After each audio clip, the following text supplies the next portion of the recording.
Então, a grande pergunta é o que aconteceu, né? O que aconteceu para essas mulheres terem sido apagadas gradativamente da memória, né? E sistematicamente das histórias literárias brasileiras, né? Porque elas ocupavam esses espaços, eram conhecidas.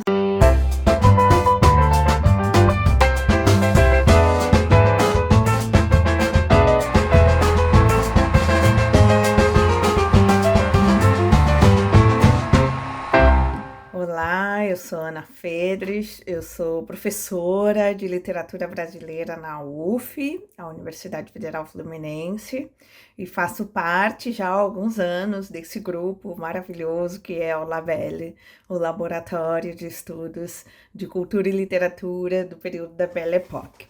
O LABEL está fazendo 10 anos e a professora Carmen Lúcia Negreiros e o Jean-Pierre Chauvin, em comemoração aos 10 anos do Labelle, estão organizando uma longa coleção de ensaios maravilhosa e da qual eu faço parte com muita alegria, uma honra integrar essa coleção.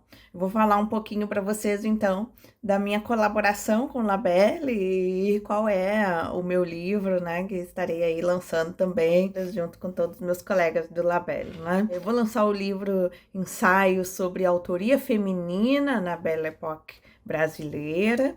Então eu venho aí há alguns anos estudando essas escritoras que atuaram, escreveram, publicaram no período da Belle Époque, nessa transição do século XIX para o século XX no Brasil. E o meu livro, então, pensa a autoria feminina, tanto numa perspectiva mais crítica e teórica, pensando como é que elas atuaram, como é que elas conseguiram ocupar esses espaços, né, de privilégio, de poder, como foi a imprensa periódica, o jornal País, por exemplo, onde a Júlia Lopes de Almeida publicava semanalmente as suas crônicas, ou então uma editora Garnier, a Narcisa Malha publica o seu livro de poemas Nebulosas pela editora Garnier. Então, como é que elas conseguem ocupar esses espaços, sendo que o campo literário era um meio predominantemente masculino e muito hostil com as mulheres, né? E o exemplo paradigmático disso é que leva 80 anos para uma mulher poder entrar, se candidatar à Academia Brasileira de Letras, né? Sendo que nós temos aí a Júlia Lopes de Almeida, uma das idealizadoras da Academia Brasileira de Letras, né? Uma salonista ali na virada do século XIX para o XX, né? A Júlia recebia em sua casa todos os intelectuais, jornalistas e escritores da época, nos seus famosos saraus, né? Os saraus do Salão Verde, né? E ela ajudou a pensar ali uma academia brasileira de letras, a importância de se ter uma academia de letras aqui no Brasil, né, seguindo os modelos da academia francesa, mas ela acabou ficando de fora dessa lista dos 40 imortais por ser mulher, né? Até hoje a gente não tem, assim, nenhum registro de algum comentário, alguma coisa de Júlia a respeito dessa exclusão, né? Ainda não foi encontrado, eu espero algum dia achar. Não é possível que ela nunca tenha comentado, né, sobre isso, sobre esse clube do Bolinha, né? Muito diferente da Amélia Bevilacqua, né? Amélia Bevilacqua tenta se candidatar em 1930, é rejeitada, né, a sua candidatura, né, com argumentos, assim, que hoje são risíveis, como o fato de no estatuto estar escrito que é uma academia para escritores brasileiros, né, e não para escritoras, né. Então ela faz um levantamento, a Amélia Bevilacqua vai fazer um levantamento, então, de todos esses argumentos prós e contras à entrada das mulheres na Academia Brasileira de Letras, e ela deixa registrado, assim, com muita consciência, né, muito visionária, assim, sabendo da importância de deixar esse registro para a gente hoje, que está aqui estudando e tentando entender aquele meio e as adversidades daquele meio para as mulheres, né? Então, no meu livro eu tenho ensaios, eu faço uma reunião dos ensaios que eu venho escrevendo desde 2014, quando eu comecei essa pesquisa na Biblioteca Nacional, num pós-doutorado, né, com uma bolsa de pesquisadora residente na biblioteca. Na Biblioteca Nacional eu pesquisei a Narcisa Amália, a Albertina Berta, a Júlia Lopes de Almeida e a participação delas na imprensa periódica, né?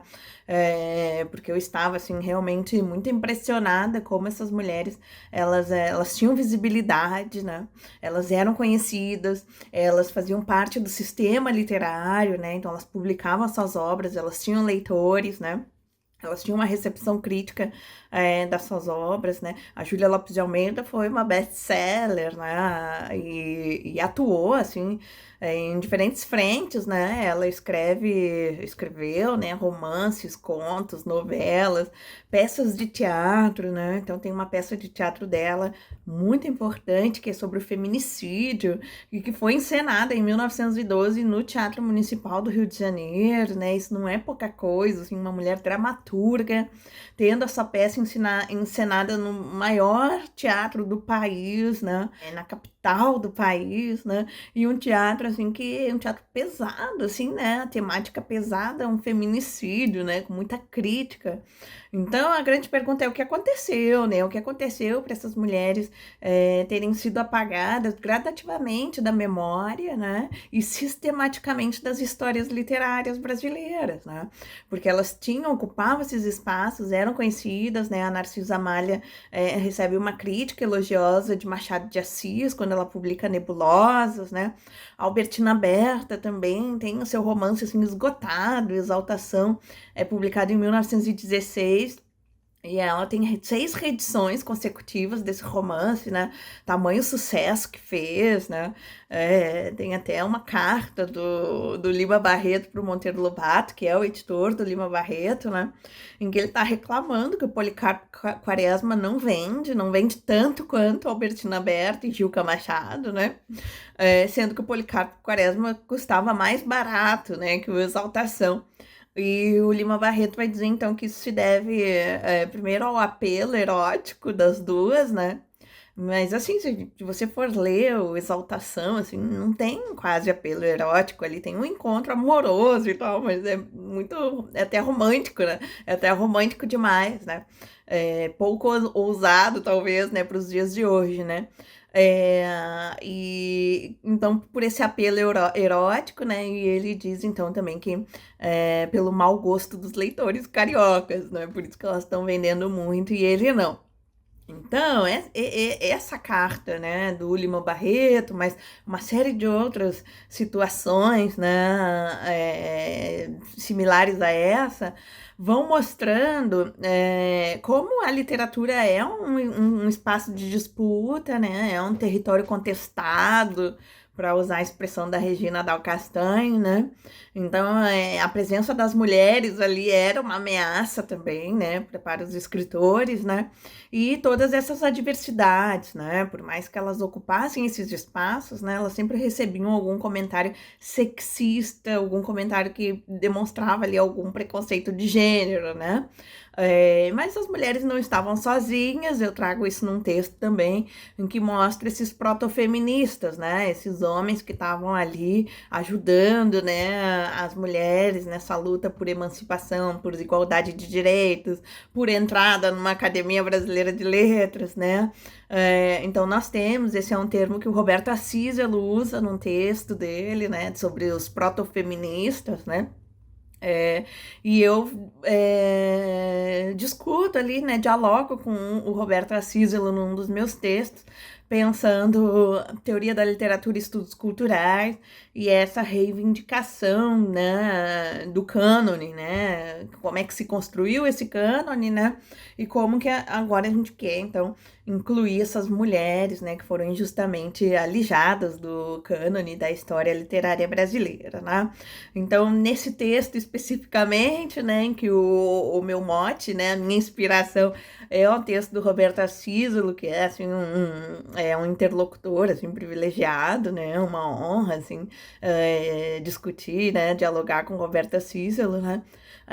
Mas pensando assim uma terceira via, né, que é a via do resgate dessas escritoras, mas não só porque elas eram mulheres e foram excluídas porque eram mulheres, né, mas fazendo sim uma análise da obra delas, né, dentro desse campo da teoria da literatura, né, usando esses recursos, né, para analisar a obra delas e e ver, né, que essas obras têm qualidade literária, né, essas obras, elas dialogam com seus pares, né, então não foi uma exclusão por ser uma literatura inferior, por exemplo, né, ou então por elas não dominarem as técnicas da escrita literária, né, então, quanto mais a gente estuda, assim, a gente vai vendo, então, como essas mulheres produziam ali uma literatura de qualidade que merece, sim, ser reeditada, né, estudada, né, ser inserida nos cursos de letras, nas aulas de literatura, né. Eu dialogo com outras pessoas também, com Rui Castro, por exemplo. Rui Castro já é mais polêmico, né, quando o Rui Castro fala que a crítica feminista vitimiza essas escritoras, né, que ele jamais imaginaria uma Albertina Berta baixando a cabeça, né, naquela época. E aí, então, eu faço um diálogo ali com o Rui Castro, né, justamente, mas aí me contrapondo, né, diferentemente com o Roberto Císolo, né, que eu faço um outro tipo de diálogo, né. Com o Rui Castro aí eu faço um contraponto, né, porque não vejo a crítica feminista, né, não vejo o trabalho das minhas colegas precursoras que vieram, assim, décadas antes de mim, fazendo uma vitimização dessas escritoras e muito pelo contrário, né, a gente mostra como elas eram poderosas, como elas ocupavam esses espaços, né, como elas produziam, escreviam, venciam ou ignoravam a hostilidade, né? E mesmo assim elas foram excluídas, né, da história da literatura. Então, se eu começo a falar aqui vários nomes, talvez vocês nunca tenham nem sequer ouvido falar nessas escritoras, né? Então, eu faço esse diálogo também com Roberta Assis e lhe dou, então, uma atenção especial a essas 3 escritoras. Narcisa Amália, poeta do século XIX, hoje mais conhecida porque entrou para a lista da FUVEST na USP, né? Durante 3 anos aí o pessoal vai ter que ler Nebulosas, né? A Albertina Berta, que foi uma das primeiras escritoras que eu estudei, estudo muito a Albertina Berta, assim, e trago então a importância dela como romancista, mas também como introdutora dos estudos de Nietzsche no Brasil, porque a Albertina Berta era uma erudita, né? Uma mulher que lia filosofia, né? Quebrava várias expectativas de gênero, né?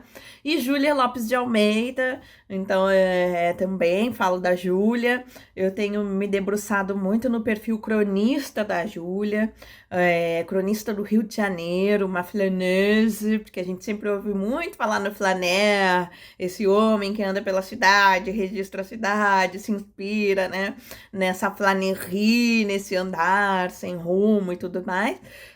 Baudelaire, o poeta moderno, Flaner, e o Benjamin também. E aí eu trago, então, a Júlia Lopes de Almeida como uma flaneuse, essa mulher que, apesar de todas as adversidades, todas as limitações que um corpo feminino tem nos espaços públicos, e isso é até hoje, né? Mesmo assim, ela conseguiu, assim, transitar e registrar, né?